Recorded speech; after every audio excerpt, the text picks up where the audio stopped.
27 है, इसका बंद कर दो।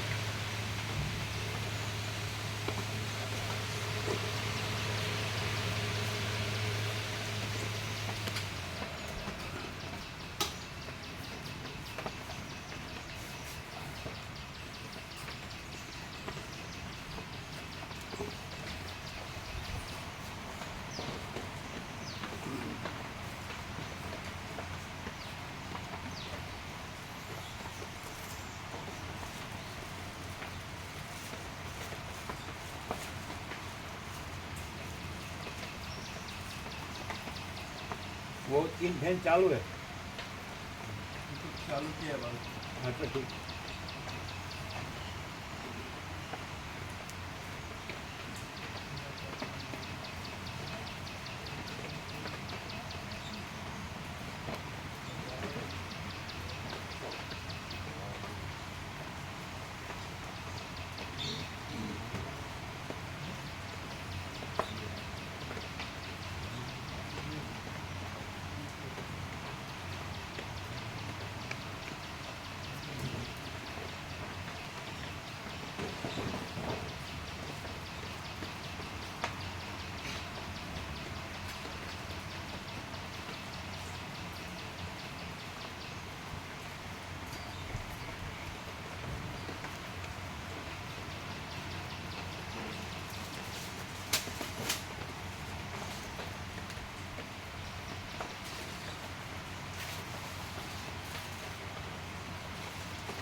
ओम ओम और दोनों फिट करो। ओम ओम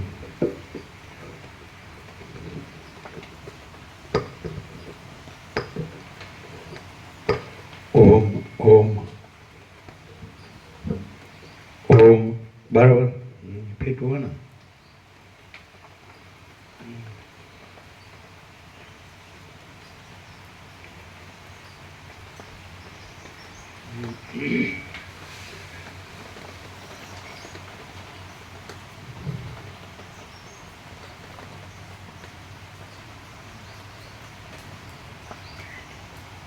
परम चिदाकाश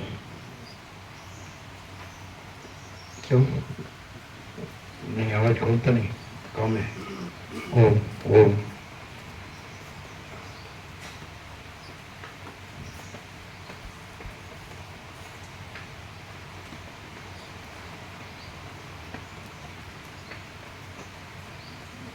उनको निकाल के थोड़ा कपड़े से साफ करूँ क्योंकि नमी आ सकती है इसमें, कार्बन डाइऑक्साइड।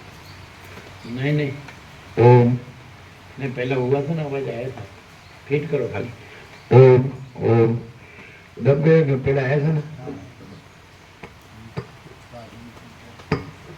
ओम हाँ आया ना। हाँ वो लूज है, साफ करने का नहीं लूज है। ओम भरो। ओम कांटेक्ट बराबर होना चाहिए। परम चिदाकाश परम ज्योति अखंड ज्योति महाचिदाकाश स्वयं प्रकाश संपूर्ण प्रकाश पूर्ण ब्रह्म अनंत तेज घन अनंत चित घन परमाकाश केवल अनंत शुद्ध तेज घन परमाकाश अखिल आत्मा पूर्ण ब्रह्म परमात्मा परम चिदाकाश परम ज्योति अखंड ज्योति अनंत पूर्ण परम चिदाकाश परम शांति स्वयं सिद्ध स्वयं प्रकाश स्वयं पूर्ण स्वस्वरूप यही सब कुछ है, इसके सिवा कुछ नहीं है। शून्यभास अनंत कोटि महाकल्पो है ही नहीं। महाचिदाकाश સ્વયં પ્રકાશ, સંપૂર્ણ પ્રકાશ, મહાચિદાકાશ જ્યોતિ, અનંત, અખંડ, અભેદ, મહાચિદાકાશ જ્યોતિ, મહાતત્વ, મહાસામાન્ય, મહાચિદાકાશ, સ્વસંવેદ્ય, સહજ નિર્વિકલ્પ, મહાચિદાકાશ, પરમ કૈવલ્ય, પરમ શાંતિ, પરમ ચિદાકાશ, અનંત, પૂર્ણ, નિરપેક્ષ સત, અનંત, સંપૂર્ણ, અપરિચિત, નિર્ભ્રાંત, निरपेक्ष।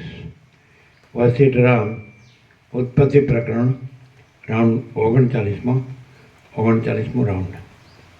इसको पूछा था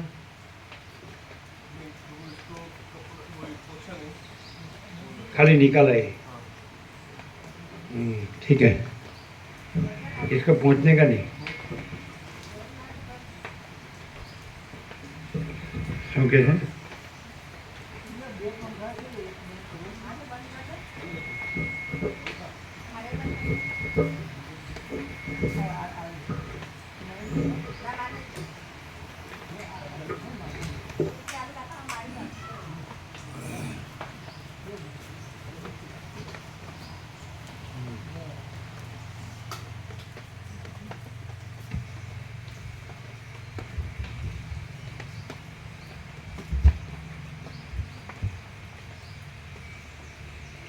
आद्य परब्रह्म सद्गुरु देव की जय। ओम श्री परमात्मने नमः। नीचे से आम करो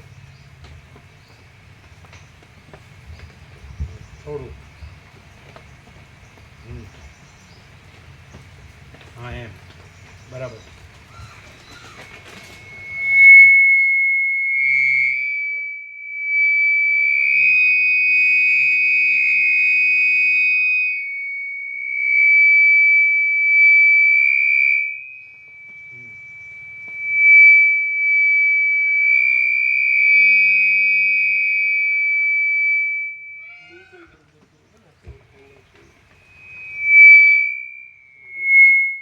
સ્વિચ છે ને બંધ કરીને ખોલો।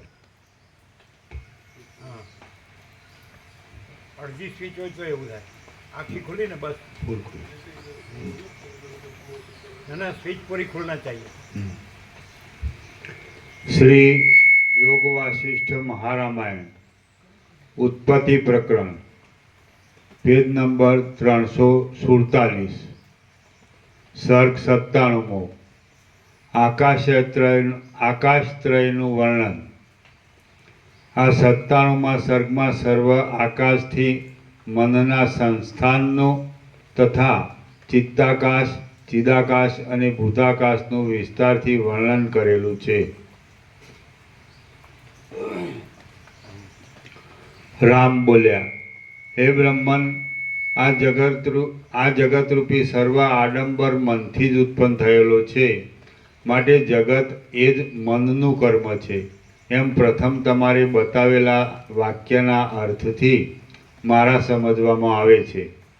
વશિષ્ઠ બોલ્યા, મરુદેશનો પ્રચંડ તાપ પ્રકાશના આવરણરૂપ મૃગતૃષ્ણિકાનો જેમ અંગીકાર કરે છે, મૃગતૃષ્ણિકા એટલે ઝાંઝવાના પાણી, મરુદેશનો પ્રચંડ તાપ પ્રકાશના આવરણરૂપ મૃગતૃષ્ણિકાનો જેમ અંગીકાર કરે છે, તેમ દ્રઢ ભાવથી આસક્ત થયેલું મન આત્માના આવરણરૂપ અજ્ઞાન વડે આ જગતનો અંગીકાર કરે છે।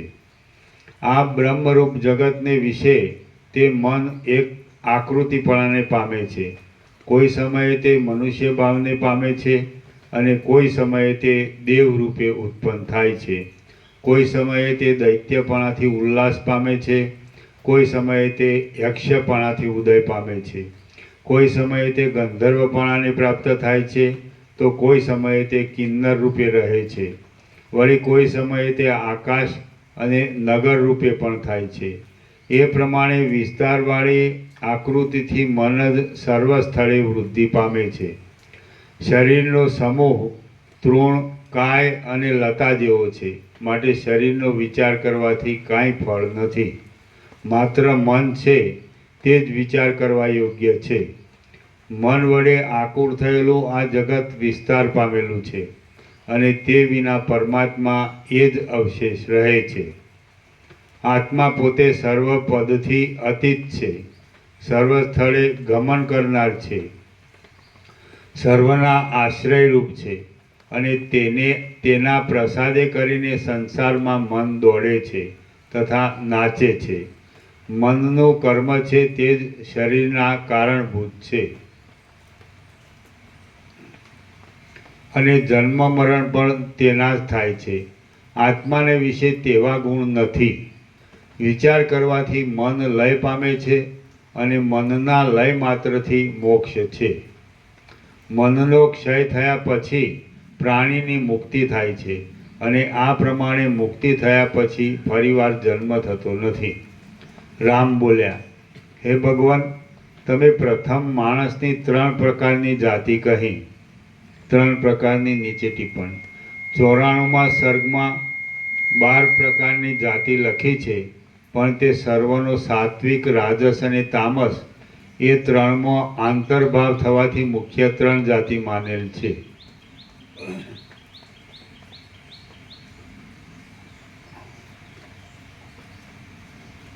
રામ બોલ્યા, હે ભગવાન, તમે પ્રથમ માણસની 3 પ્રકારની જાતિ કહી છે અને સદાત્મક મન છે તે જ તેમાં પ્રથમ કારણ છે એમ કહ્યું છે. માટે બુદ્ધિથી વર્જિત એવા શુદ્ધ ચૈતન્યરૂપી તત્વમાંથી જગતરૂપી વિચિત્રતા કરનાર મન કેવી રીતે ઉત્પન્ન થયું તથા કેવી રીતે વૃદ્ધિ પામ્યું? વશિષ્ઠ બોલ્યા, હે રામચંદ્રજી, 1 ચિત્તાકાશ, 2 ચિદાકાશ અને 3 ભૂતાકાશ, એવી રીતે વિસ્તીર્ણ જઠરવાળા 3 જાતના આકાશ છે. એ 3 આકાશ સર્વસામાન્ય છે તથા સર્વત્ર તેમની વ્યવસ્થા છે. શુદ્ધ ચૈતન્યની શક્તિથી તેમને સત્તા મળેલી છે. સઘળા પ્રાણી માત્રની અભ્યંતર અંદરની વસ્તુ તથા બાહ્ય વસ્તુની સત્તા અને અસત્તામાં જે સાક્ષી તથા વ્યાપક છે તેને ચિદાકાશ કહે છે.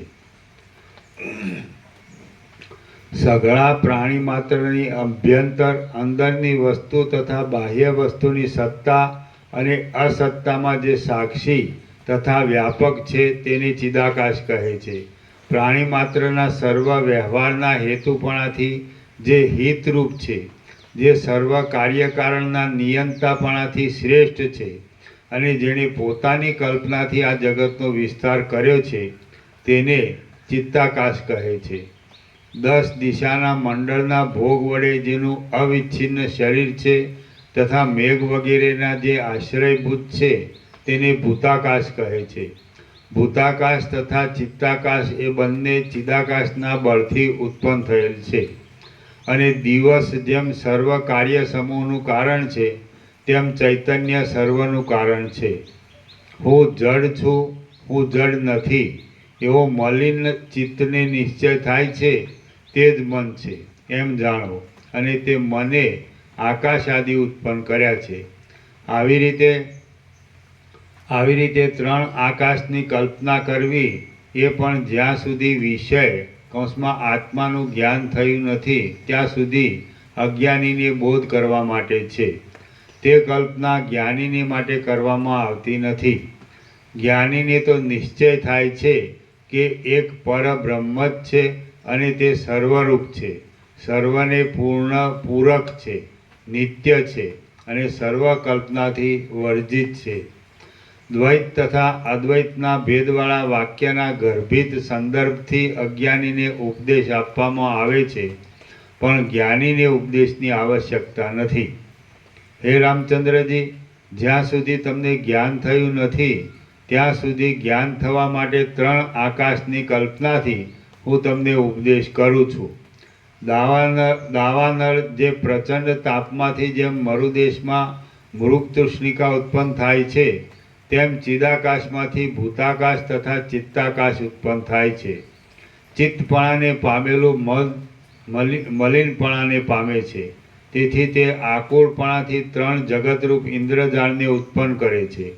મૂર્ખ માણસને છીપમાં રૂપાની ભ્રાંતિ થાય છે, પણ વિદ્વાનને તેવી ભ્રાંતિ થતી નથી. તે જ પ્રમાણે અજ્ઞાની માણસને મલિનપણાને લીધે આ જગત ચિત્તના કાર્યરૂપી જોવામાં આવે છે, પણ જ્ઞાનીની દ્રષ્ટિએ તે જોવામાં આવતું નથી. એટલે કે મૂર્ખપણાથી બંધન થાય છે અને જ્ઞાનથી મોક્ષ પ્રાપ્ત થાય છે. શ્રી યોગ વાસિષ્ઠ મહારામાયણમાં ઉત્પત્તિ પ્રકરણનો ચિદાકાશ મહાત્મા નામનો સર્ગ 97મો સમાપ્ત. ફરીથી લાસ્ટ ઉપર છે. હા. મૂર્ખ માણસને છીપમાં રૂપાની ભ્રાંતિ થાય છે, પણ વિદ્વાનને તેવી ભ્રાંતિ થતી નથી. તે જ પ્રમાણે અજ્ઞાની માણસને મલિનપણાને લીધે આ જગત ચિત્તના કાર્યરૂપી જોવામાં આવે છે, પણ જ્ઞાનીની દ્રષ્ટિએ તે જોવામાં આવતું નથી.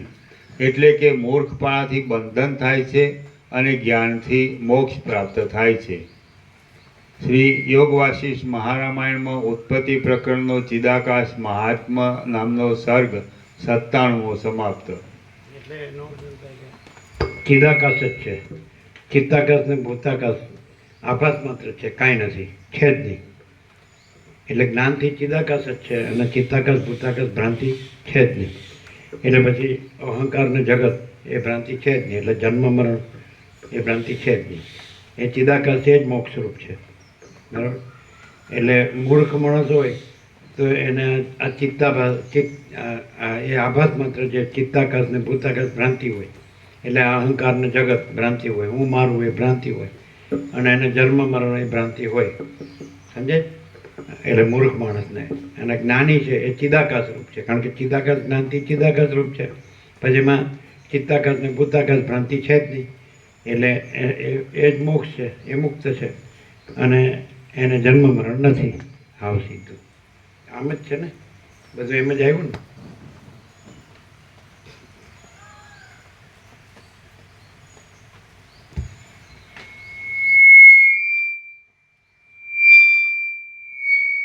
સર્ગ 98મો ચિત્તાખ્યાન વનનું વર્ણન.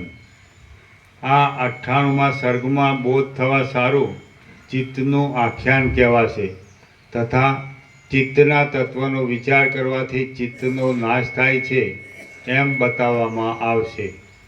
વશિષ્ઠ બોલ્યા, હે અનગ, ચિત્ત ગમે તેમ ઉત્પન્ન થયું હોય તો પણ તેને નિરંતર મોક્ષ માટે આત્માને વિશે જોડવું. હે રામ, પરમાત્માના વિશે જોડેલું ચિત્ત શુદ્ધ અને વાસના રહિત થાય છે, અને ત્યાર પછી તે ચિત્ત કલ્પનાથી શૂન્ય થવાથી આત્માપણાને પામે છે. હે રામ, સ્થાવર અને જંગમરૂપી આ જગત ચિત્તને આધીન છે, અને બંધ તથા મોક્ષ પણ ચિત્તને જ અધીન છે. હે રામ, આ સમયે બ્રહ્માએ પ્રથમ મને કહેલું ચિત્તાખ્યાન હું તમને કહું છું, તે તમે પ્રયત્નથી સાંભળો. હે રામચંદ્રજી, શૂન્ય, શાંત અને ભયંકર એવું એક વન હતું. તેમાં 100 યોજન પણ એક કણ માત્ર જણાતા હતા. તે વનમાં 1000 હાથ તથા 1000 નેત્રવાળો એક પુરુષ હતો. તેની બુદ્ધિ આકુર થયેલી હતી. તે ભયંકર અને વિશાળ આકૃતિનો હતો. તે પોતાના 1000 હાથમાં પરિઘ, એક જાતનું હથિયાર લઈને પોતાના શરીરના પાછળના ભાગ ઉપર પ્રહાર કરતો હતો અને પોતાની મેળે પલાયન થતો હતો. આ પ્રમાણે પોતાના શરીર ઉપર પોતાની જાતને દ્રઢ પ્રહાર કરીને ભયભીત થઈને તેણે કેટલાક યોજન સુધી દોડવા માંડ્યો. આ પ્રમાણે રાડો પાડતા આ તરફ અને તે તરફ ઘણે દૂર સુધી દોડવાથી શ્રમને લીધે તેનું શરીર પરવશ થઈ ગયું અને તેના હાથ પગ વીંખાઈ ગયા.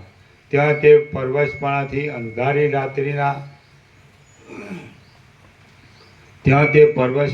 અંધારી રાત્રિના અંધકાર સમાન ભયંકર તથા આકાશ સમાન ગંભીર એવા પોલાણવાળા અંધારા કૂવામાં પડ્યો.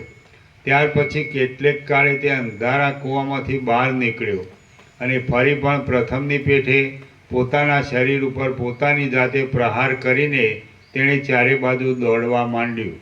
ફરીથી કેટલેક દૂર ગયા પછી પતંગિયું જેમ અગ્નિમાં પડે તેમ તેણે કેટલાક કાંટાથી વ્યાપ્ત એવા કરંજના વનમાં પ્રવેશ કર્યો ત્યાર પછી એક ક્ષણમાં કરંજના વનમાંથી બહાર નીકળીને પ્રથમની પેઠે તેણે પોતાના શરીર ઉપર જાતે પ્રહાર કરતાં કરતાં દોડવા માંડ્યું. કેટલેક દૂર ગયા પછી તેણે ચંદ્રમાના કિરણથી શીતળ અને મનોહર એવા એક કેળના વનમાં આનંદથી પ્રવેશ કર્યો. થોડીવાર પછી કેળના વનમાંથી બહાર નીકળીને પ્રથમની પેઠે તેણે જાતે પ્રહાર કરતાં દોડવા માંડ્યું. ત્યાંથી થોડે દૂર ગયા પછી ફરીથી તે જ અંધારા કૂવામાં તેણે પ્રવેશ કર્યો. તે સમયે તેના અવયવો તથા આકૃતિ વિંખાઈ ગયા હતા. પછી અંધારા કૂવામાંથી ઉઠીને તે કેળના વનમાં ગયો. એ કેળના વનમાંથી નીકળીને તે કરંજના વનની જાડીમાં ગયો. હવે કરંજના વનની જાડીમાંથી નીકળીને તે કૂવામાં ગયો અને એ કૂવામાંથી નીકળી તે કેળના વનમાં ગયો. આમ પ્રથમની પેટે પ્રહાર કરતો રહી તેણે તે સ્થાનમાં પ્રવેશવા માંડ્યું. તે માણસનો આવા પ્રકારનો આચાર ઘણીવાર જોયા પછી મેં તેને બળાત્કારથી માર્ગ પર રોક્યો અને તેને પૂછ્યું કે તું કોણ છે? આ તું શું કરે છે? શા માટે આવી રીતે તું પ્રહાર કરે છે? આવી રીતે પ્રહાર કરીને તું શું ઈચ્છે છે અને શા માટે તું વૃથા ખેદ પામે છે? હે રઘુનંદન, આવી રીતે પૂછવાથી તેણે ઉત્તર દીધો કે હે મુનિ, હું કોઈ પણ નથી, હું કાંઈ કરતો પણ નથી. તમે મારા કામમાં અંતરાય નાખ્યો છે, માટે તમે મારા શત્રુ છો. દુઃખને માટે તેમજ સુખને માટે તમે મને જોયો છે અને મારો નાશ થયો છે. એ પ્રમાણે કહીને તેણે પોતાના પીડાયેલા અંગ તરફ દ્રષ્ટિ કરી અને પૃથ્વી પર મેઘ પડતો હોય તેમ અસંતોષથી તેણે દીન થઈને રુદન કરવા માંડ્યું. થોડીવાર પછી રુદન કરવું બંધ કરી તે પોતાના અંગ તરફ નજર કરીને તેણે હાસ્ય કર્યું તથા નાદ કર્યો. એવું અટહાસ્ય કર્યા પછી તેણે મારી સમક્ષ ક્રમે કરી પોતાના અંગનો ત્યાગ કર્યો. પ્રથમ તેનું પરમ દારૂણ મસ્તક પડી ગયું, ત્યાર પછી તેના હાથ પડી ગયા, ત્યાર પછી તેના વક્ષસ્થળનો નાશ થયો અને ત્યાર પછી તેનું ઉદર પડી ગયું. ત્યાર પછી ક્ષણ માત્રમાં ક્રમે કરી સર્વ અંગોનો ત્યાગ કરીને તે પુરુષ કોઈ સ્થળે જવાને તત્પર થયો. થોડીવાર પછી એ જ પ્રકારનો બીજો માણસ મારી નજરે આવ્યો. તે પણ પોતાના શરીર ઉપર પોતાના જાડા હાથથી પ્રહાર કરતો હતો અને દોડતો હતો. તે કૂવામાં પડતો હતો અને તેમાંથી બહાર નીકળી પાછો દોડતો હતો. ત્યાંથી પાછો તે કૂવામાં પડતો હતો અને આતુર થઈને ફરી દોડતો હતો. ફરી તે ખાડામાં પડતો હતો અને ક્ષણવારમાં તેણે શીતળ કદળી વનમાં પ્રવેશ કર્યો. ત્યાંથી પણ કષ્ટ પામીને પાછો પોતાના શરીર ઉપર પ્રહાર કરતો તે પલાયન કરતો હતો. આવો તેનો આચાર જોઈને મને આશ્ચર્ય થયું. મેં તેને ઊભો રાખ્યો અને પ્રથમ જોયેલા માણસને જે પ્રમાણે પૂછ્યું હતું તે જ પ્રમાણે મેં તેને પૂછ્યું. ત્યારે તે માણસ પણ પ્રથમના માણસની પેઠે ક્રમપૂર્વક રુદન, હાસ્ય અને પોતાના અંગનો ત્યાગ કરીને અદૃશ્ય થઈ ગયો. તેણે નિયતિની શક્તિનો વિચાર કરી ત્યાંથી પ્રયાણ કર્યું. થોડીવાર પછી મેં એવા જ પ્રકારના ત્રીજા માણસને જોયો. તે પણ જાતે પ્રહાર કરતો હતો અને નાસી રહ્યો હતો. એ પ્રમાણે પલાયન કરતો તે માણસ એક અંધારા કૂવામાં પડ્યો. થોડીવાર સુધી તેણે કૂવામાંથી બહાર નીકળવાની વાટ જોઈને હું ઊભો રહ્યો, પણ ઘણીવાર સુધી જ્યારે તે બહાર ન નીકળ્યો ત્યારે હું તેને જોવા માટે ઊભો થઈને ત્યાં ગયો. તે સમયે તેવા જ આકારનો તથા તેવી જ રીતે પડતો મેં તેને જોયો. એટલે તેને ઊભો રાખીને મેં તેને પણ પ્રથમની પેઠે જ પૂછ્યું. છતાં હે કમળલોચન, તે મારું કહેવું સમજ્યો નહીં. એટલું જ નહીં, પણ તે મૂળ બુદ્ધિવાળો અવિવેકી હોવાથી મને કહેવા લાગ્યો કે અરે પાપી, અરે ભૂંડા બ્રાહ્મણ, તું કંઈ જાણતો નથી. પછી પોતાના જ વ્યાપારમાં પરાયણ થયેલો તે માણસ ત્યાંથી ચાલ્યો ગયો. વસિતને કીધું અરે પાપી, તું કાંઈ જાણતો નથી. પછી પોતાના જ વ્યાપારમાં પરાયણ થયેલો તે માણસ ત્યાંથી ચાલ્યો ગયો. એ પ્રમાણે તે અરણ્યમાં ફરતા એવા જ પ્રકારના બીજા પણ ઘણા પુરુષોને મેં જોયા. તેમાંના કેટલાક તો મારો પ્રશ્ન સાંભળી સ્વપ્નના સંભ્રમની પેઠે શાંતિ પામી ગયા. કેટલાક મારા વચનની ઉપેક્ષા કરી નિંદા કરવા લાગ્યા. તો કેટલાક અંધારા કૂવામાં પડી તેમાંથી બહાર નીકળ્યા. કેટલાકે કેળના વનમાં પ્રવેશ કર્યો અને તેમાંથી ઘણી વાર સુધી બહાર ન નીકળ્યા. કેટલાક ઘોર કરંજના વનમાં જ અંતર્ધાન થયા. કેટલાક કામ્ય કર્મોમાં પરાયણ હતા, તેથી ક્યાંય સ્થિતિ ન પામ્યા. હે રામચંદ્રજી, આ પ્રમાણે તે મહાટવી વિસ્તાર પામેલી છે તે આજ સુધી છે અને તેમાં એવા જ પ્રકારના પુરુષો છે. હે રામ, તે જંગલ તમે જોયું છે, પણ તમારી બુદ્ધિ અપ્રૌઢ હોવાથી તેનું તમને સ્મરણ નથી.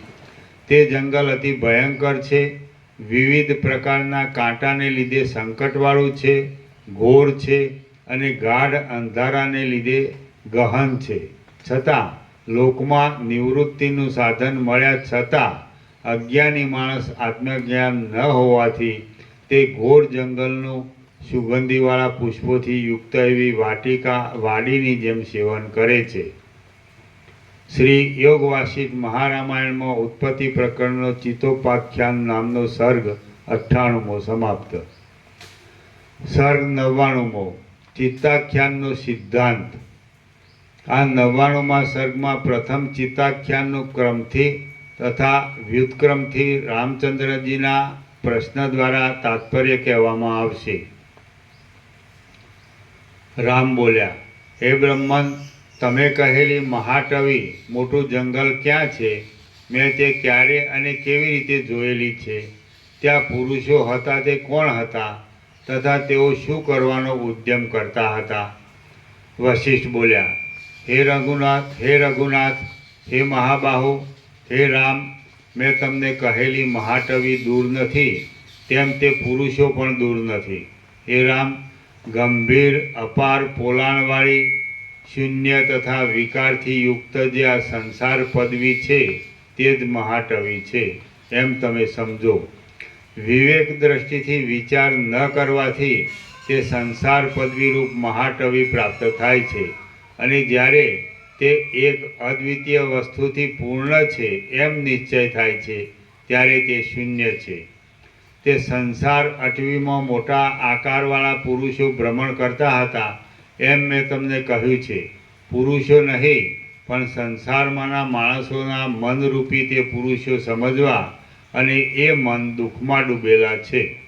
હે મહાબુદ્ધિમાન, હે નિષ્પાપ, વિવેક છે તે જ મનરૂપી પુરુષનો દ્રષ્ટા છે અને વિવેક વડે જ મેં તેને જોયેલા છે. સૂર્ય દેવતા પોતાના પ્રકાશથી કમળને જાગૃત કરે છે તેવી રીતે વિવેકથી હું મનને બોધ કરું છું. હે મહામતિમાન, મારા બોધનો અંગીકાર કરીને મારા પ્રસાદથી કેટલાક મન શાંતિ પામીને પરમ પદવીને પામી ગયા છે. મોહને લીધે મારું અભિનંદન કરતા નથી.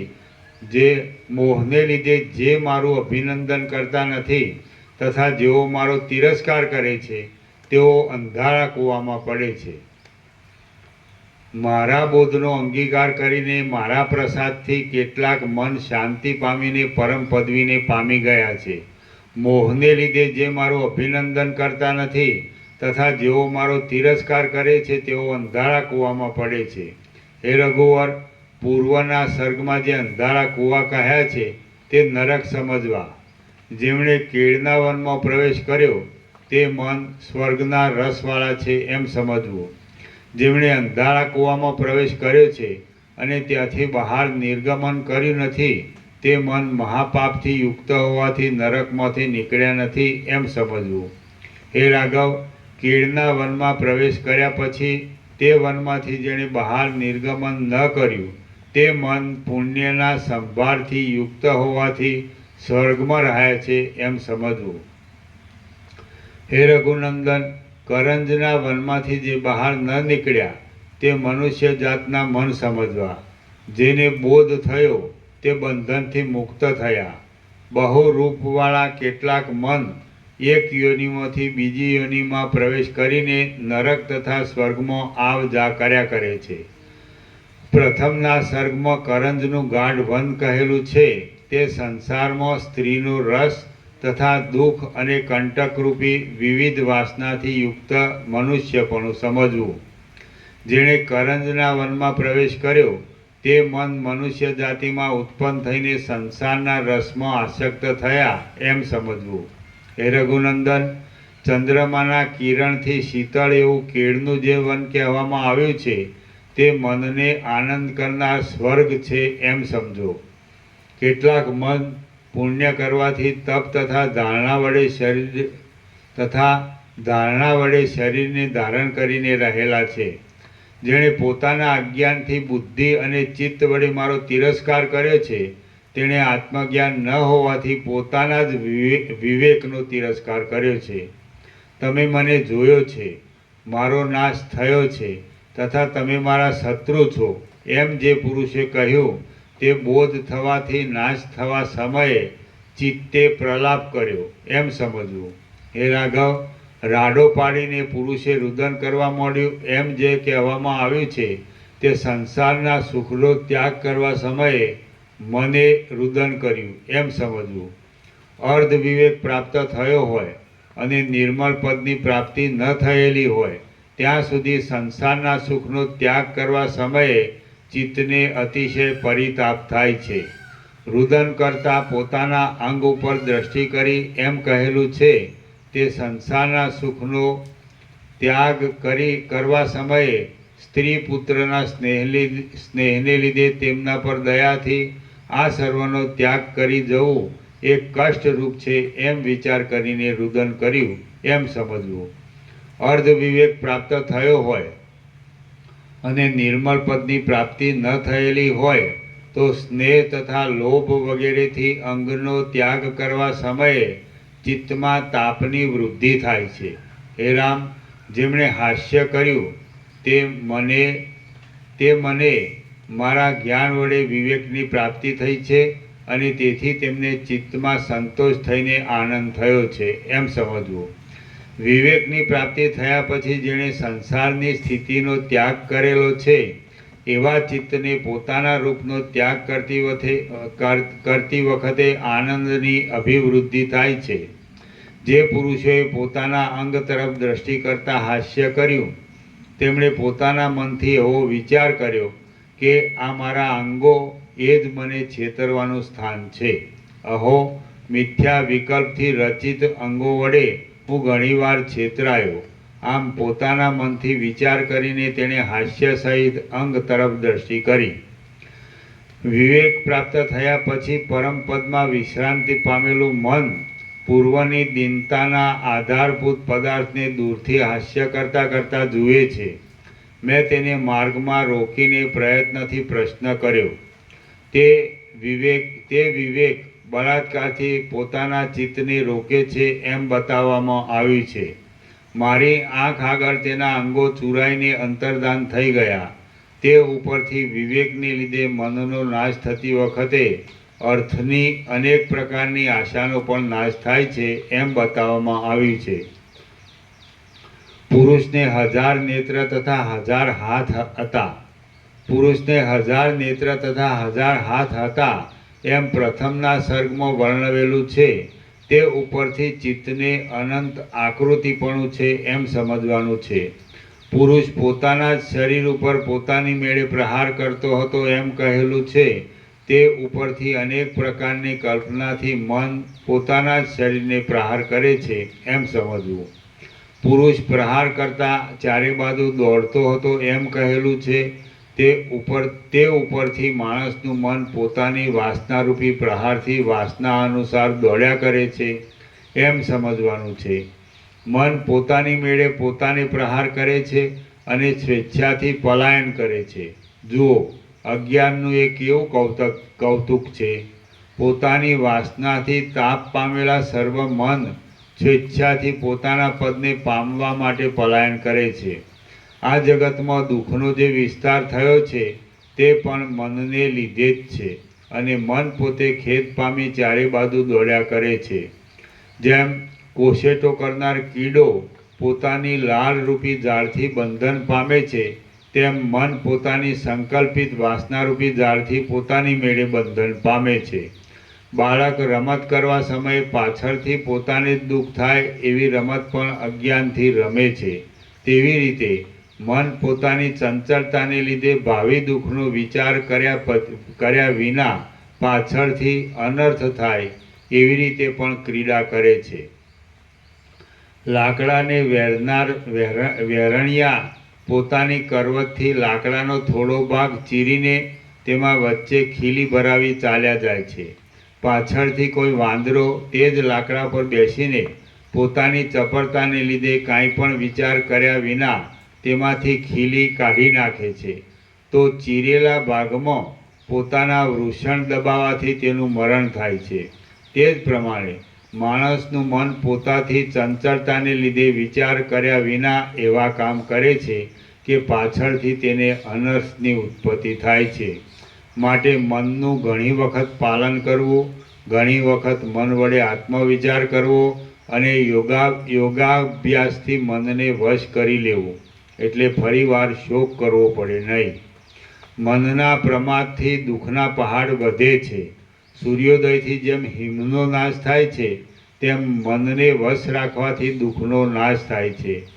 જે મનુષ્યનું મન શાસ્ત્રના અર્થથી ઉત્પન્ન થયેલી અનિંદ્ય વાસના વડે મુનિની પેઠે મૌન વૃત્તિથી સંસારના રાગમાં રમ્યા કરે છે તે મનુષ્યનું મન પાછળથી તત્વજ્ઞાનને લીધે પરમ પવિત્ર થાય છે તથા જન્મ અને મરણથી રહિત એવા પરમપદને પ્રાપ્ત થાય છે.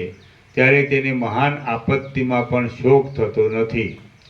શ્રી યોગ વાસિષ્ઠ મહારામાયણમાં ઉત્પત્તિ પ્રકરણનો ચિત્તોપાખ્યાન નામનો સર્ગ 99મો સમાપ્ત. સર્ગ 100મો. બ્રહ્મ સર્વશક્તિવાળું છે તથા બંધ મોક્ષ અજ્ઞાનથી જ છે.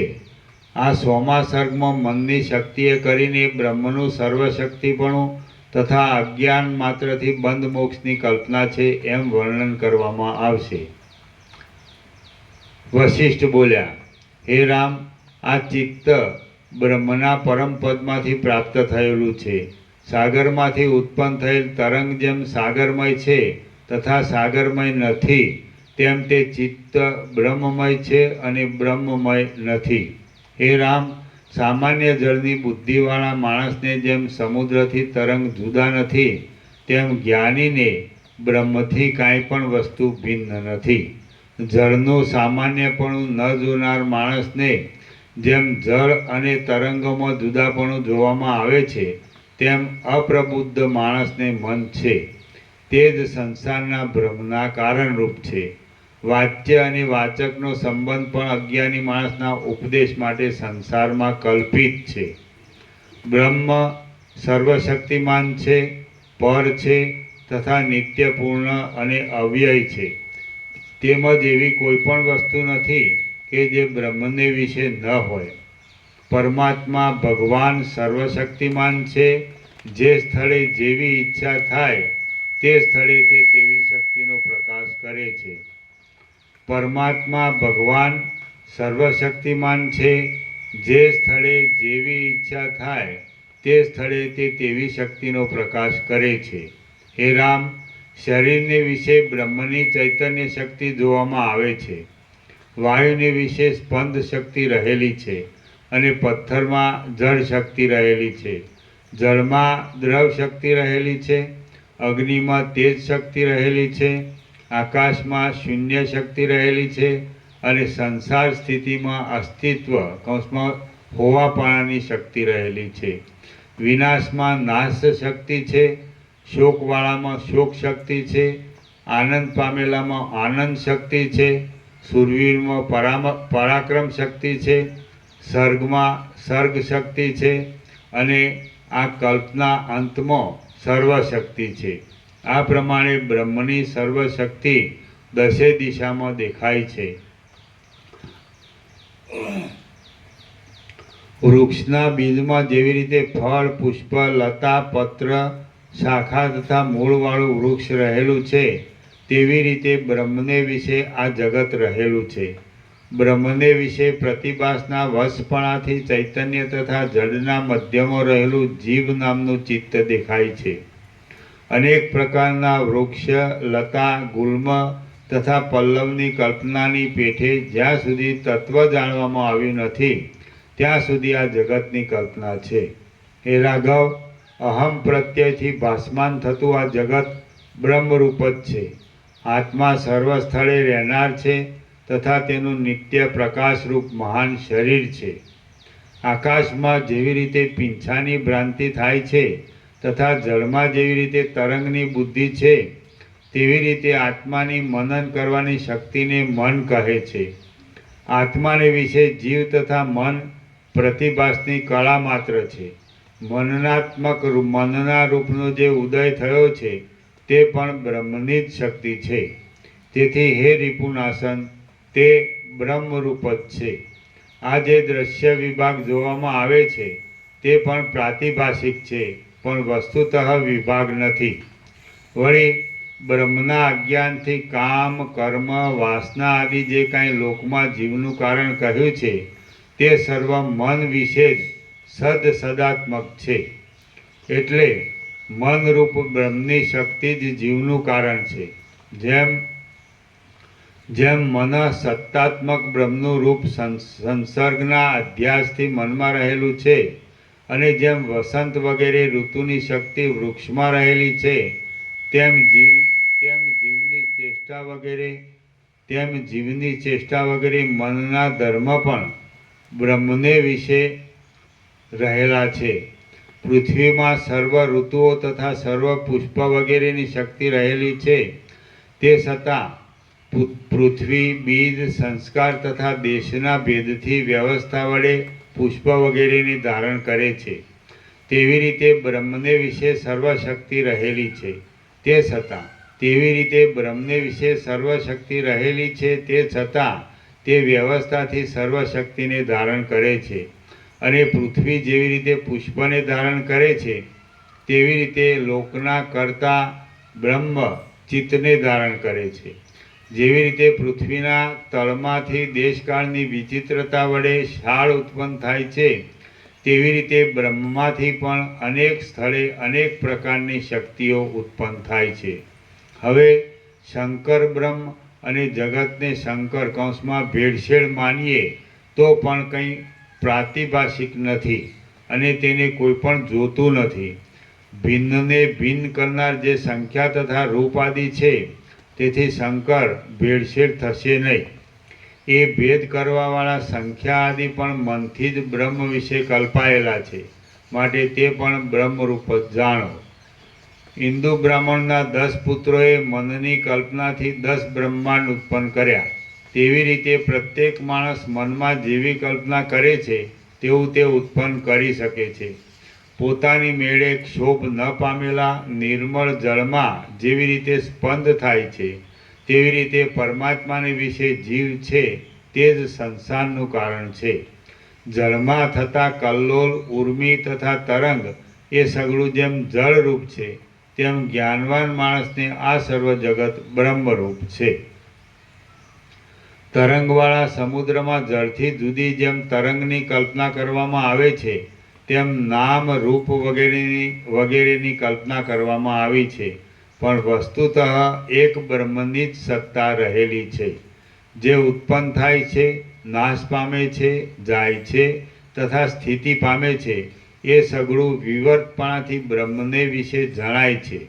સૂર્યનો પ્રચંડ તાપ જેમ મૃગજળ રૂપે જણાય છે, તેમ પરમાત્મા નામરૂપથી રહિત છે તો પણ વિચિત્ર રૂપથી પ્રત્યક્ષ જણાય છે. કરણ, કર્મ, કર્તા, જનન, મરણ તથા સ્થિતિ એ સગળું બ્રહ્મને અધીન છે. તે વિના કાંઈ પણ કલ્પના નથી. લોભ નથી, મોહ નથી, તૃષ્ણા નથી તથા અતિ આસક્તિ પણ નથી. આત્માને વિશે લોભ, તૃષ્ણા અથવા મોહ કેવો અને ક્યાં ઘટે? સુવર્ણમાંથી જેમ બાજુબંધ વગેરે આભૂષણો થાય છે, તેમાં સર્વ જગત આત્મામાંથી જ મનની કલ્પનાના ક્રમે કરીને છે. અજ્ઞાનથી વીંટાયેલા ચિત્તને જીવ કહે છે. પોતાનો બંધુ હોય તેને પણ જ્યાં સુધી જાણ્યો નથી ત્યાં સુધી તે અબંધુ છે. તે પ્રમાણે ચિત્તને આત્મજ્ઞાન ન થયું હોય ત્યાં સુધી તેની જીવ સંજ્ઞા કહેવાય છે. આકાશે જેવી રીતે શૂન્યતા પ્રકટ કરેલી છે, તેવી રીતે ચૈતન્યરૂપી આત્માને અજ્ઞાન વડે ચૈતન્યરૂપી આત્માના અજ્ઞાન વડે પોતાના સંકલ્પથી જીવપણું પ્રકટ કરેલું છે. આત્મા છે તે જ અનાત્માની પેઠે જગતમાં જીવ રૂપે જણાય છે. નેત્રદોષથી જેમ આકાશમાં બે ચંદ્રમા દેખાય છે તેવી રીતે સત અસત રૂપે આ જગત ઉત્પન્ન થયું છે. મોહના નિમિત્ત રૂપ બંધ અને મોક્ષ એ બે શબ્દનું પણ અત્યંત અસંભવપણું છે. કારણ કે આત્માને સત્યપણું હોવાથી તેને બંધન અથવા મોક્ષ કેમ જ ઘટે? બંધ કે જેનો નિત્ય અસંભવ છે તેનો સંભવ માની હું બંધાયો છું એમ માનવું એ પણ કુકલ્પના છે. તેમજ મોક્ષ પણ કલ્પના માત્ર છે, વાસ્તવિક રીતે નથી.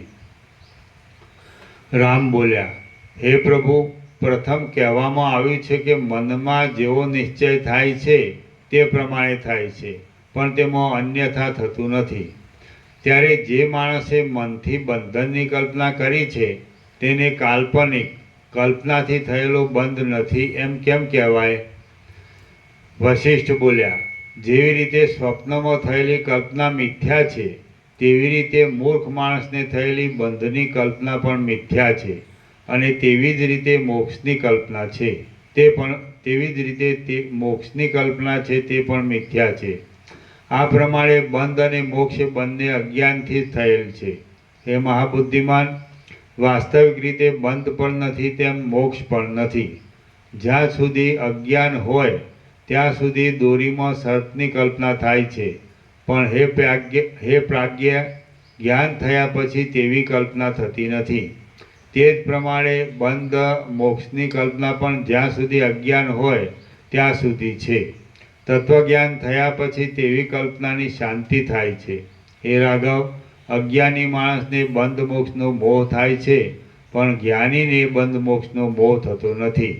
હે સુભગ, પ્રથમ મન ઉત્પન્ન થયું, ત્યાર પછી બંધ અને મોક્ષની દ્રષ્ટિ થઈ, અને ત્યાર પછી ભુવનરૂપ પ્રપંચની રચના થઈ. એ પ્રમાણે બાળકની આખ્યાયિકાની પેઠે દ્રઢ મૂળવાળી આ સ્થિતિ પ્રતિષ્ઠા પામી છે. શ્રી યોગ વાસિષ્ઠ મહારામાયણમાં ઉત્પત્તિ પ્રકરણનો ચિત્ત ચિકિત્સાપૂર્વક ચિત્તોત્પત્તિ વર્ણન નામનો સર્ગ 100મો સમાપ્ત. સર્ગ 101મો, બાલક આખ્યાયિકા. આ 101મા સર્ગમાં હજારો વિકલ્પવાળી સંસ્કૃતિમાં મનના સંકલ્પ વિના કાંઈ પણ વસ્તુ નથી એમ બતાવવા માટે બાળકની આખ્યાયિકા દ્રષ્ટાંત રૂપે કહેવાશે. રામ બોલ્યા, હે મુનિશ્રેષ્ઠ, બાળકની આખ્યાયિકાનો ક્રમ લોકમાં કેવી રીતે કહેવાય છે? જે મનના વર્ણનનું કારણ છે તે તમે મને ક્રમપૂર્વક કહો. વશિષ્ઠ બોલ્યા, હે રામચંદ્રજી, એક સમયે કોઈ એક મુગ્ધ બુદ્ધિવાળા કૌંસમાં યુક્ત તથા અયુક્તના વિચારથી રહિત બાળકે પોતાની ધાવને કહ્યું કે હે દાત્રી, વિનોદ થાય એવી કોઈ પણ કહાણી કહે. હે મહામતિમાન, બાળકના આવા વચન સાંભળીને તેણે બાળકના વિનોદને માટે નિર્મળ તથા મીઠા વચનોવાળી આ કથા કહેવાનો આરંભ કર્યો. દાત્રી બોલી, અત્યંત અસત નામના એક નગરમાં 3 સુંદર મહાત્મા રાજપુત્રો રહેતા હતા. તેઓ ધાર્મિક તથા શૂરવીર હતા. વિસ્તારવાળા તે શૂન્ય નગરમાં તેઓ જાણે આકાશમાં જળ તારકો હોય એવી રીતે રહેતા હતા.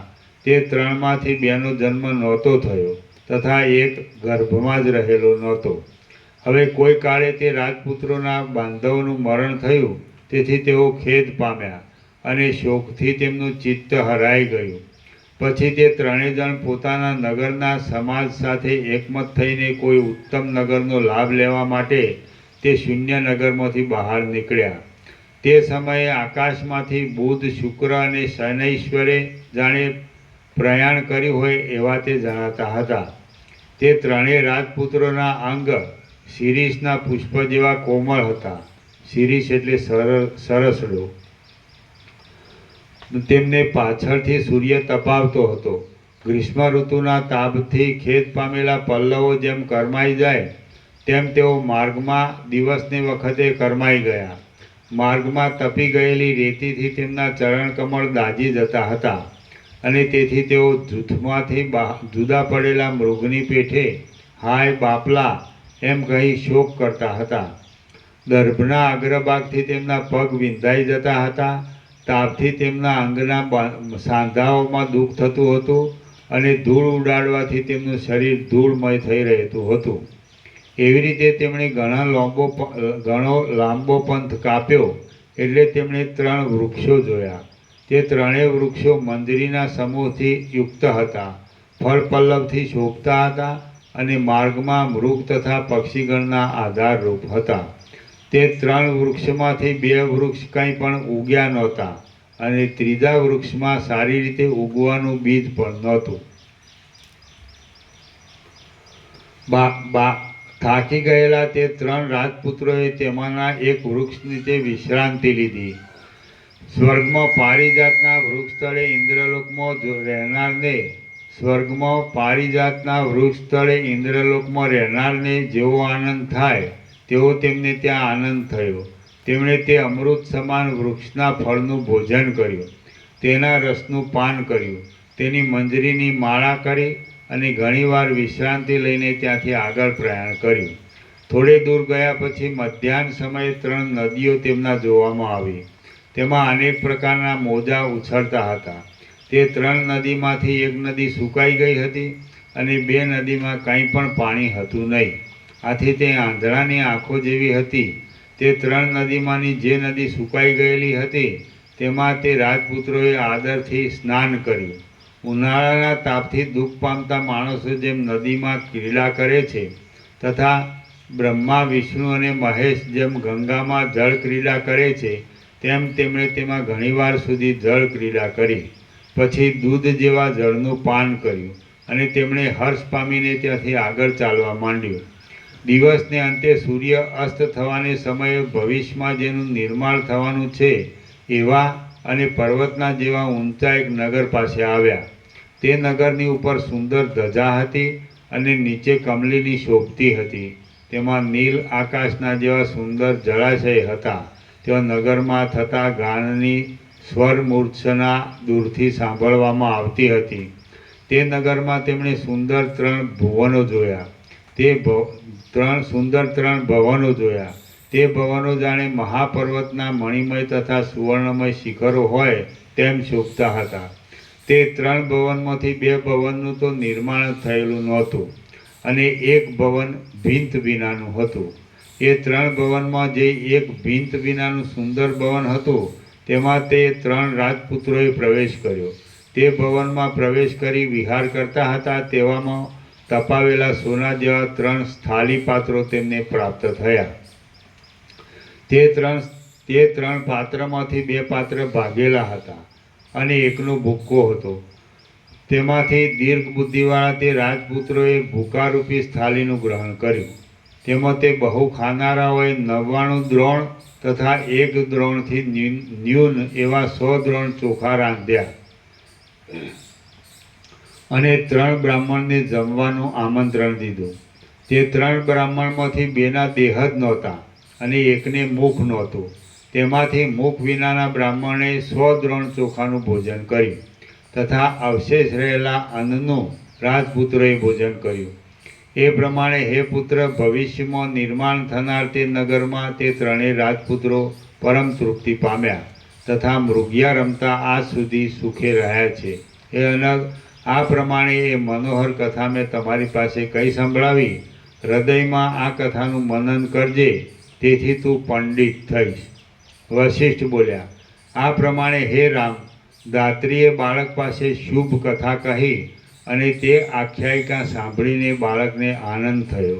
કમળના જેવા સ્વચ્છ નેત્રવાળા હે કમળલોચન રામચંદ્રજી, મેં પ્રથમ તમારી પાસે ચિત્તાખ્યાન કહ્યું અને ત્યાર પછી આ બાળકની કહાણી કહી સંભળાવી. મેં જે પ્રમાણે તમને બાળકની કહાણી કહી તે પ્રમાણે કલ્પેલા ઉગ્ર દ્રઢ સંકલ્પથી આ સંસારની સ્થિતિની રચના રચાયેલી છે. હે અનગ, વિકલ્પના સમૂહથી બંધ મોક્ષની કલ્પના વડે પ્રતિભાસરૂપ આ જગત જોવામાં આવે છે. સંકલ્પ વિના કાંઈ પણ વસ્તુ નથી. જે કાંઈ આ જોવામાં આવે છે તે સંકલ્પથી જ છે.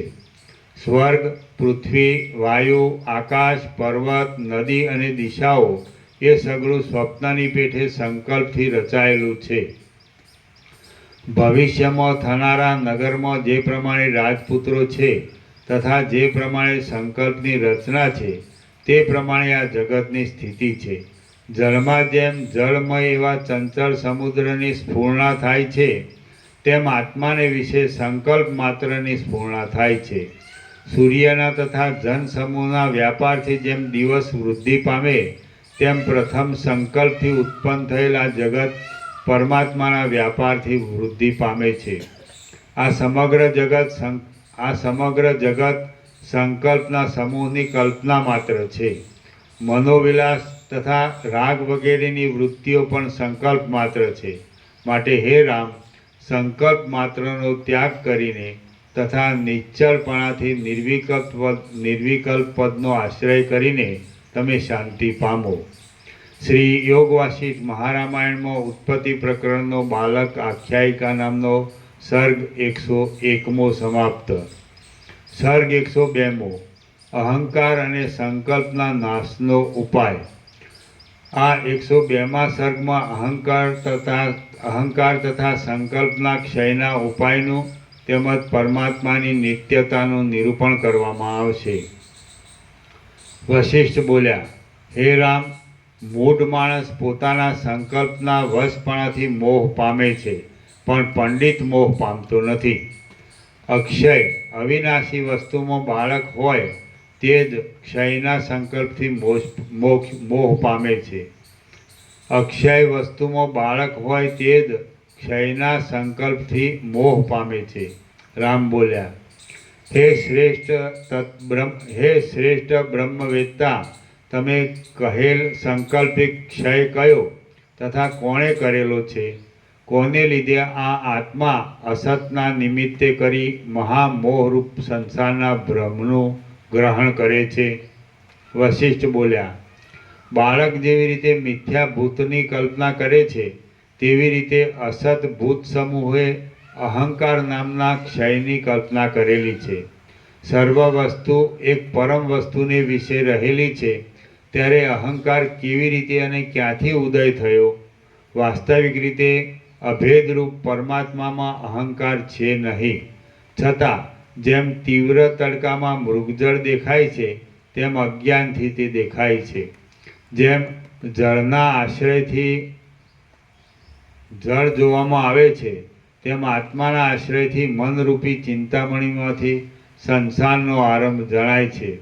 માટે હે રામચંદ્રજી, આશ્રય રહિત અજ્ઞાનનો ત્યાગ કરીને આશ્રય સહિત સત્ય આનંદરૂપ જ્ઞાનનો આશ્રય કરો. વિચાર કરવો એ બુદ્ધિનો ધર્મ છે. જળના આશ્રયથી જળ જોવામાં આવે છે ને જળના આશ્રયથી તરંગ જોવામાં આવે છે. જેમ જળના આશ્રયથી તરંગ જોવામાં આવે છે તેમ આત્માના આશ્રયથી મનરૂપી ચિંતામણીમાંથી સંસારનો આરંભ જણાય છે. માટે હે રામચંદ્રજી, અંદર જળ લખ્યું, અંદર જળ લખેલું, એટલે તરંગ થાય. હા.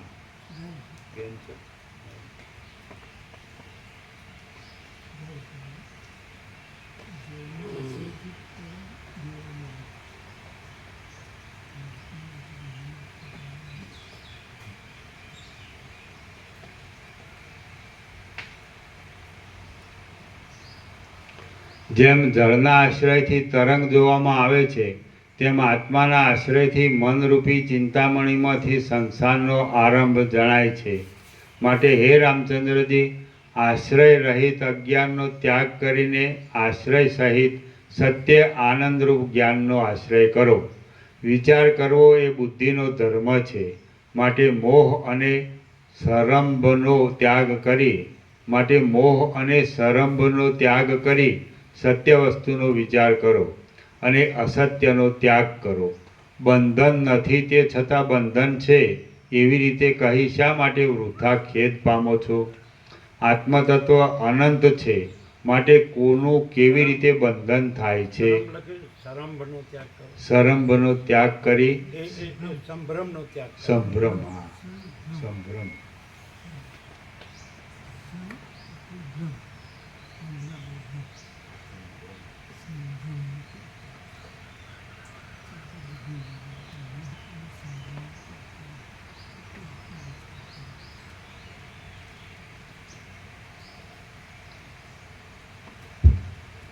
માટે હે રામચંદ્રજી, આશ્રય રહિત અજ્ઞાનનો ત્યાગ કરીને આશ્રય સહિત સત્ય આનંદરૂપ જ્ઞાનનો આશ્રય કરો. વિચાર કરવો એ બુદ્ધિનો ધર્મ છે. માટે મોહ અને સંભ્રમનો ત્યાગ કરી સત્ય વસ્તુનો વિચાર કરો અને અસત્યનો ત્યાગ કરો. બંધન નથી તે છતાં બંધન છે એવી રીતે કહી શા માટે વૃથા ખેદ પામો છો? આત્મતત્વ અનંત છે, માટે કોનું કેવી રીતે બંધન થાય છે? અવિભિન્ન મહાત્માને વિશે અનેક તથા એકની કલ્પના છે નહીં, અને આ સર્વ બ્રહ્મ તત્વ છે, માટે તેને વિશે બંધ અથવા મોક્ષ હોય જ ક્યાંથી? દુઃખ રહિત છતાં તે દુઃખવાળું હોય એમ જણાય છે. અંગ કપાઈ ગયા પછી શા માટે ખેદ કરવો? ભેદ તથા અભેદના વિકારરૂપી દુઃખ આત્માને વિશે નથી. દેહનો નાશ થયો તથા ક્ષતનો ક્ષય થયો, એમાં આત્માને શી હાનિ પ્રાપ્ત થઈ? ધમણ બળી જવાથી ધમણમાં રહેનાર વાયુનો નાશ થતો નથી, તેમ દેહનો નાશ થવાથી આત્માનો નાશ થતો નથી. પુષ્પનો નાશ થાય તો પણ આકાશનો આશ્રય કરીને રહેનાર આમોદ ગંધનો નાશ થતો નથી. તેમ દેહ પડી જાય અથવા દેહનો ઉદય થાય તેમાં આત્માને શી હાનિ છે? શરીરરૂપી કમળમાં સુખ દુઃખરૂપી હિમ પડે તેમાં આકાશમાં ઉડનારા આપણા જેવા ભ્રમરને શી હાનિ પ્રાપ્ત થઈ? ગમે તો દેહ પડી જાય, ગમે તો તે ઉદય પામે, અને ગમે તો તે ગગનંતરમાં જાય, તો પણ મારું રૂપ તેનાથી વિલક્ષણ છે, માટે તેમાં મને શી હાનિ થાય? હે રામચંદ્રજી, મેઘને તથા વાયુને અને કમળને તથા ભ્રમરને જેવો સંબંધ છે તેવો જ સંબંધ તમારા શરીરને અને આત્માને છે. હે રામ, મન છે તે જ સકળ જગતનું શરીર છે, અને મન તે જ આદિશક્તિ છે. ચિદાત્મા તો મનથી પણ આદિ છે, તેથી તેનો નાશ થતો નથી. હે પ્રાજ્ઞ, આત્માનો કોઈ દિવસ નાશ નથી, તેમ તે ક્યાંય જતો પણ નથી, માટે તમે શા માટે વૃથા ખેદ પામો છો? વાદળા વિખેરાઈ જાય છે ત્યારે વાયુ આકાશના અનંત પદમાં પ્રયાણ કરે છે, અને કમળ સુકાઈ જાય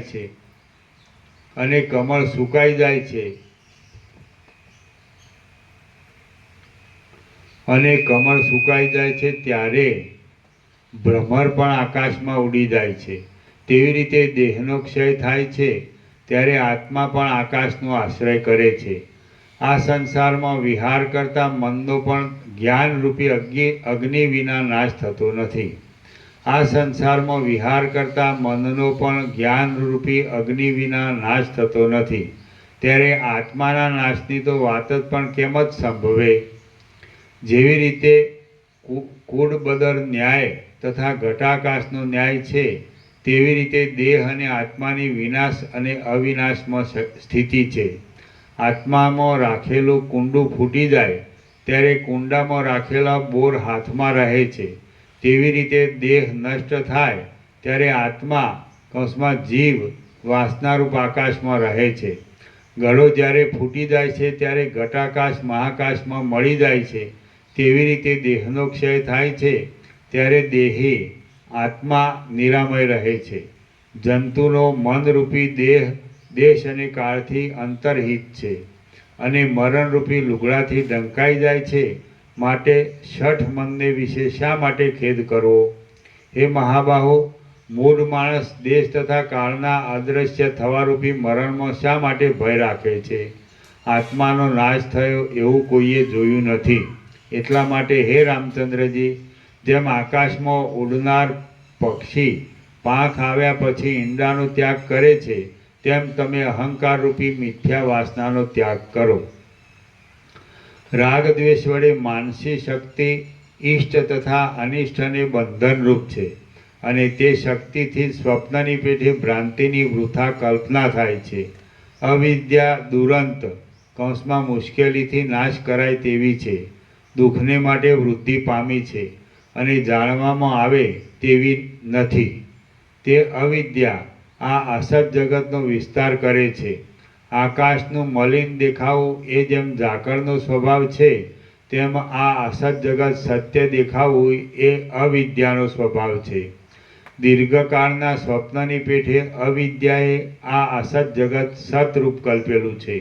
જેવી રીતે અનિર્મળ નેત્રને ભાવના માત્રથી આકાશમાં બે ચંદ્રનું કરતાપણું જણાય છે, તેવી રીતે મનને પણ ભાવના માત્રથી જગતનું કરતાપણું જણાય છે. હે રામ, સૂર્ય દેવતા પોતાના તાપથી બરફને ઓગાળી નાખે છે, તેવી રીતે તમે વિચારથી અવિદ્યાના સ્વરૂપનો લય કરો. સૂર્યના ઉદયથી હિમનો નાશ ન થાય તો તેના ઉદયમાં ઈષ્ટ સિદ્ધિ થતી નથી. તેવી રીતે સદવિચારથી મનનો નાશ ન થાય તો ઈષ્ટ સિદ્ધિ થતી નથી. જેમ ઇન્દ્રજાળ રચનાર અસુર અસત સુવર્ણનો મેઘ વરસાવે છે, તેમ તત્વ જાણવામાં ન આવ્યું હોય તો અવિદ્યા અનર્થનો વિસ્તાર કરે છે. મન પોતાના નાશની ક્રિયા કરે છે અને આત્મસંહાર નામના નાટકમાં મન નૃત્ય કરે છે. ચિત્ત પોતાના નાશ માટે જ આત્માને જુએ છે, પણ દુર્બુદ્ધિને લીધે પાસે આવેલા વિનાશને જોતું નથી. જે વિવેકી પોતાના મનના નાશનો ઉપાય શોધે છે, તેને સંકલ્પ માત્રથી જ મન જ તેવો ઉપાય બતાવે છે, માટે તેમાં કલેશ ઘટતો નથી. વિવેકના સંસ્કારવાળું મન પોતાના સંકલ્પ વિકલ્પના અંશનો ત્યાગ કરીને આત્મજ્ઞાનને ઉત્પન્ન કરે છે. મનના નાશથી સર્વ પુરુષાર્થનો લાભ થતાં દુઃખનો નાશ થાય છે, માટે મનના બહિર્વ્યાપારના પ્રયત્નોનો ત્યાગ કરીને મનનો નાશ થવામાં પ્રયત્ન કરો. કોઈથી પણ નાશ ન થાય એવા આ સંસારરૂપી મહાવનમાં સુખ દુઃખરૂપ ઘાટા વૃક્ષોના સમૂહ છે અને તેમાં વિષમ મૃત્યુરૂપી મોટા સર્પ રહેલા છે. એ સુભગ તેમાં વિવેકહીન સમર્થ મન જ મહાન આપત્તિના કારણરૂપ છે. વાલ્મીકી મુનિએ ભરદ્વાજને આટલે સુધી કથા કહી એટલામાં તો દિવસ જતો રહ્યો, સૂર્ય આથમી ગયો અને મુનિઓની સભા વાલ્મીકીને પ્રણામ કરીને સાયંકાળના નિત્ય કર્મ કરવા સારું ત્યાંથી ઉઠીને સ્નાન કરવા ગઈ. પછી જ્યારે રાત્રિ વીતી અને સૂર્યના કિરણો ફૂટ્યા ત્યારે એ સભા પાછી વાલ્મીકીની પાસે આવી. શ્રી યોગ વાસિષ્ઠ મહારામાયણમાં ઉત્પત્તિ પ્રકરણનો ઉપદેશકરણ નામનો સર્ગ 102મો સમાપ્ત. વાલ્મીકીનો 7મો દિવસ સમાપ્ત. છેલ્લું વાક્ય ફરીથી. હા.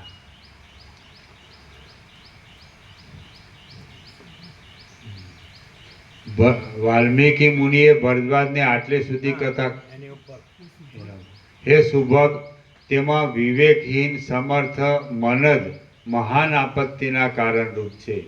હે સુભગ, તેમાં વિવેકહીન સમર્થ મન જ મહાન આપત્તિના કારણરૂપ છે. વાલ્મીકી મુનિએ ભરદ્વાજને આટલે સુધી એની ઉપરથી વાંચી લો. હા. તત્વ બોલજો આખો. હા.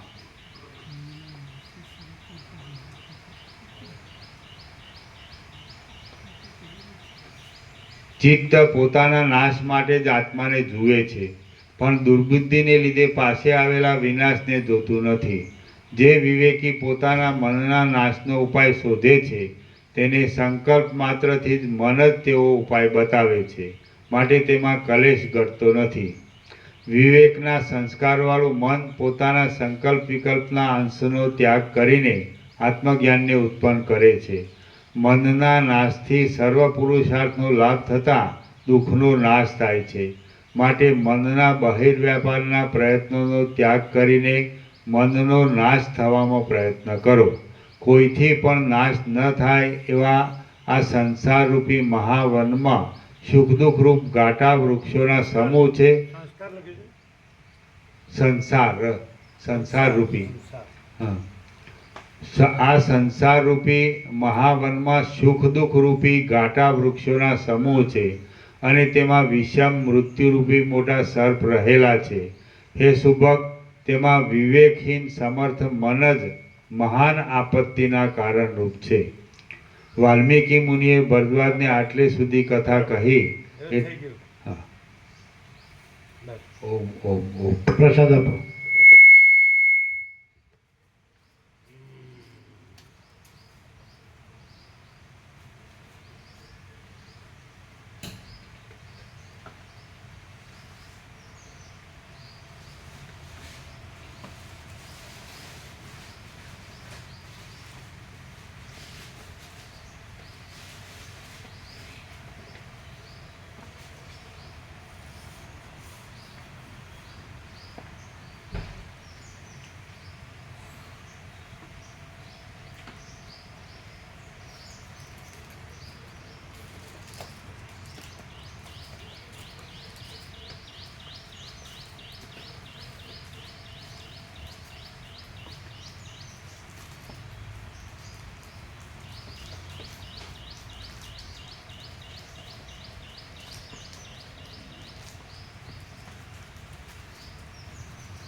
એટલે સાર એટલો જ છે ને.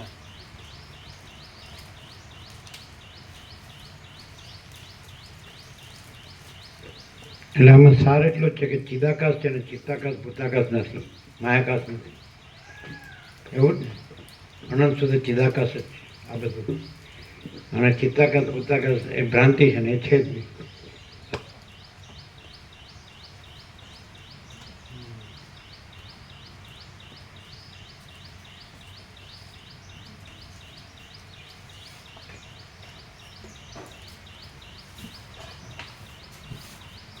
ये वायर के ऊपर आया.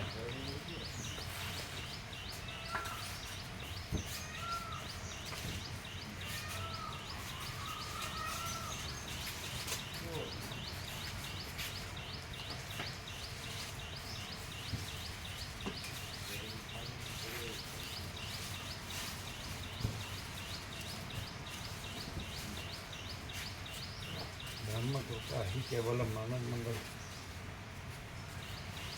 એટલે 283 નામ જ છે ને, બીજા આવ્યા નથી ને? ના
તમે હમણાં આવ્યા?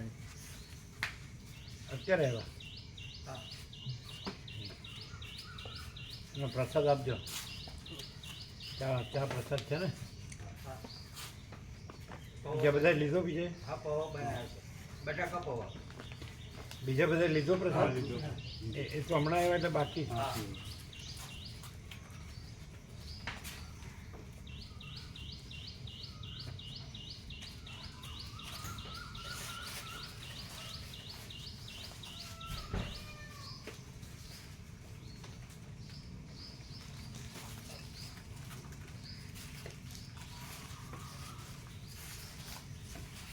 તમે અમદાવાદ છે કે પેલું નવું મકાન લીધું ત્યાં? એટલે હમણાં 10 દિવસથી અહીંયા આવ્યા છે. નવું મકાન લીધું ત્યાં આવ્યા છે 10 દિવસ. કેટલા દિવસથી? 10 દિવસ. 10 દિવસ. હા, અહીંયા કર્યું ક્યાં લીધું છે આપણે? રાંધેજા ચોકડી ઉપર. રજેજા ચોકડી. હાંજેજા ચોકડી. એટલે એ લોકો કાલે આમાં અત્યારે અમદાવાદ જવાનો હતો અને રિક્ષા લઈને નહીં આવ્યા. કેવું? એમના ઘેરથી મારીને અમદાવાદ જવાના. એમને જોબ છે એટલે. હા, અને દિનેશ પ્રભુ અહીંયા આવ્યા રિક્ષા લઈને રોકાવા માટે આવ્યા સત્સંગમાં. બાળગોપાળાના રજાઓ છે ને એટલે હમણાં થોડા દિવસથી લોકો તો બાળકો પણ ક્યાં ગયા? એ તો બાળગોપાળાને આજ અમદાવાદ એમને પેલું ઓનલાઈન ભણવાનું હોય છે ને મારી સાથે છે. બરાબર. ગાંધીનગર ચોકડી એટલે માણસા નજીક ને? હા ગાંધીનગર નજીક. હા. હા ગાંધીનગર ચોકડીથી ગાંધીનગર શરૂ થાય હા અને પેલી બાજુ જાઓ એટલે માણસા. માસા નહીં? ગાંધીજા. ગાંધીજાથી રજેજાથી વાસણીયા મહાદેવ આવે. હા, હા દેવાલા ચોકડી આવે. એટલે રાંધેજાથી માણસા કેટલા 25 નહીં હોય? 20 એક? 15 થી. 20 એક હશે. 15 જેવું છે. 20 એક હશે. 20. એટલે બેની વચ્ચે, ગાંધીનગર અને માણસાની વચ્ચે. પણ ગાંધીનગર નજીક. ગાંધીનગર તો તરત જ અંદર આ રસ્તો પકડો એટલે ગાંધીનગર. અને આ સીધે રસ્તે 20 એક હશે. બરાબર. એમાં કેટલા રૂમો છે? બસ 2 નાના રૂમ છે ને કોલ છે. 2 નાના રૂમ, હા 1 હોલ. એટલે ફ્લેટ છે. હા ફ્લેટ. બરાબર.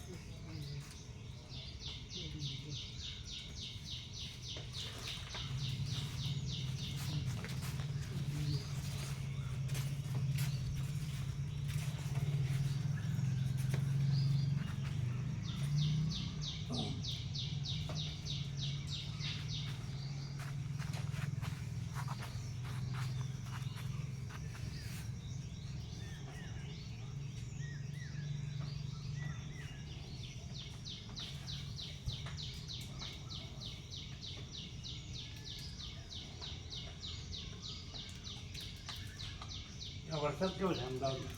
તેઓ વધારે હતો એમ? રાત્રે અને રાંધે એટલી લેટ પડી એટલી તો કદાચ એટલે અમદાવાદથી નીકળ્યા કે રાંધે જાતી? નીકળ્યો રાંધી જાતે હા પણ અહીં આ ડેગોમ પેલું ગરનારું પડ્યું ને પાણી પડી ગયું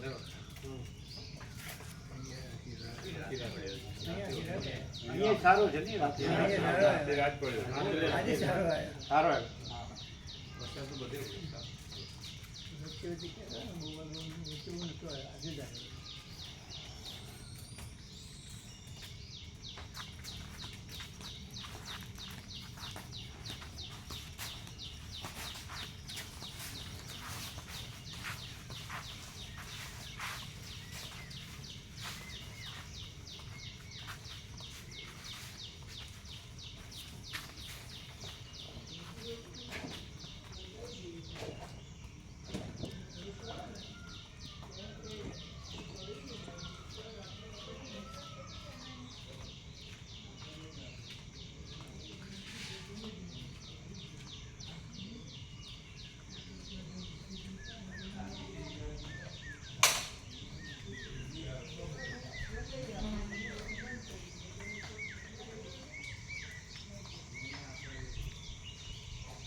फिट बंद करो हाँ प्रभु।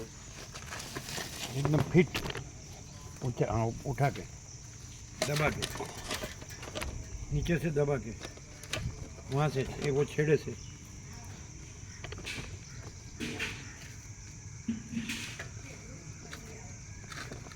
हो गया। ये लगा दो पत्थर। नहीं नहीं नहीं, कुत्ता नहीं जा सकता। हाँ नहीं जा। अबे आएगा ही नहीं।